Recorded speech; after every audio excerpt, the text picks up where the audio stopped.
There's this old game I played when I was a kid called Quest 64. It wasn't a good game. It was, in fact, quite bad. People remember it for being one of a handful of RPGs on the Nintendo 64. But the combat was broken, the encounter rate was high, and the story and characters were paper thin. It was a bitter reminder that the N64 didn't have anything to compare to the likes of Final Fantasy. So people remember Quest 64 as a joke. Despite that, I find myself thinking about it every so often. Not because the game is secretly good or anything, it's not, but because the spaces inside the game sparked my imagination. This essay is my attempt to identify why that is. Quest 64 is filled with vast outdoor environments where you are assaulted by endless waves of monsters. These areas are surprisingly big for the era they were made in, and take a lot of time to traverse. I wasn't familiar with the mechanics of RPGs at the time, so even though the game itself is fairly simple, I found it extremely hostile. I wanted to jump around, explore, but I couldn't. Your only meaningful interaction with the game is developing your stats, but leveling up is a tedious grind. So when I managed to find my way all the way to the next town, I would linger. I didn't really want to get on with the game. It was terrible. Instead, I would soak in the rough-hewn polygonal city and put off playing further. The castles and towns in the game are more elaborate than they need to be.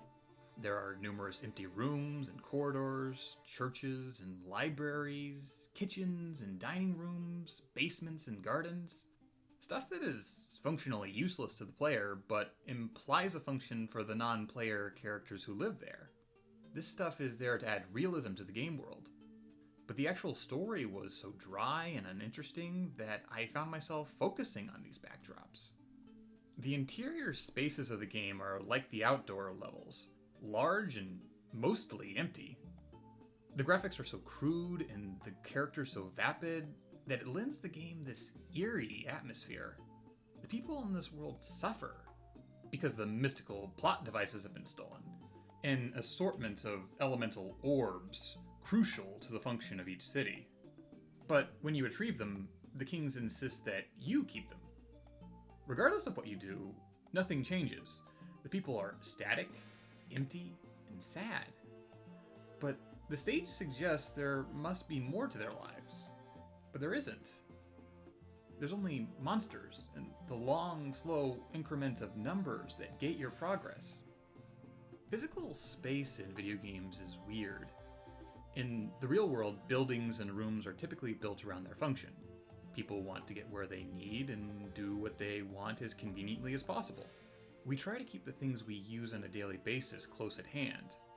Our homes are lived in. They become messy unless we put effort into maintaining them. Digital spaces are built to serve a function as well, but not for the characters inside them. The people in games are props, an extension of the stage they inhabit. Space in games is meant to serve the player's experience. And as such, those spaces are often inflated or condensed in strange ways. A lot of games have dungeons. These dungeons almost never serve the function of their real-world counterparts, which is to say, housing prisoners. Instead, a dungeon is a challenge that the player confronts to progress or obtain rewards. In the Legend of Zelda series, dungeons are called temples. They're never used as a place of literal worship. They're mechanisms to conceal important artifacts or are strongholds for the antagonist.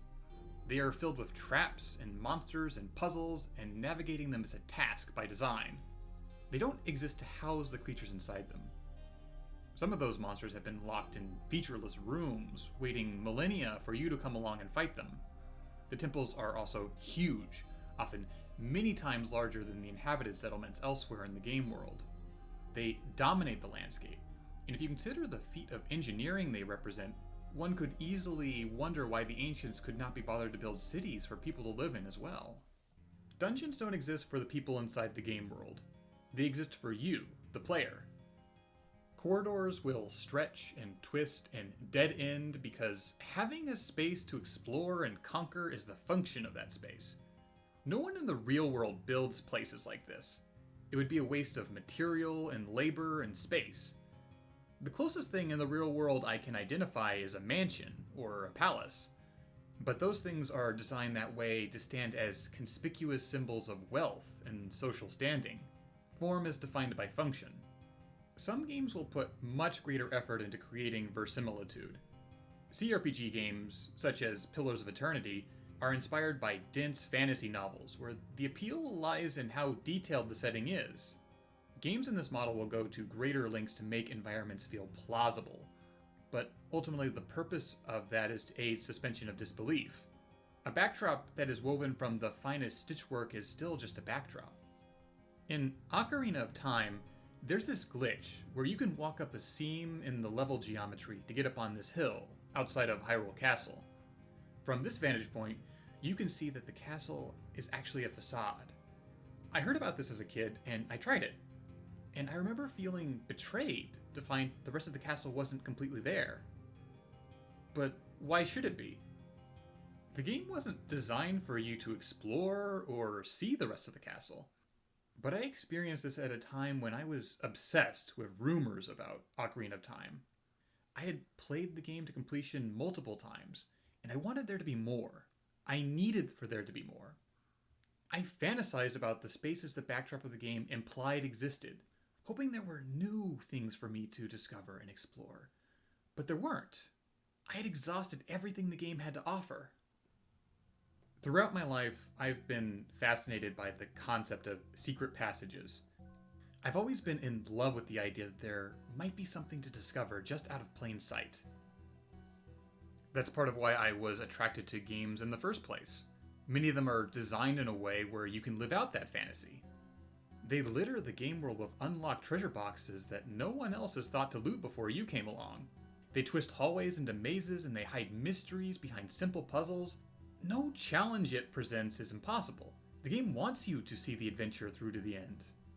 But the adventure runs out sooner or later. The developers cannot make infinite content, and even procedural games eventually repeat their patterns.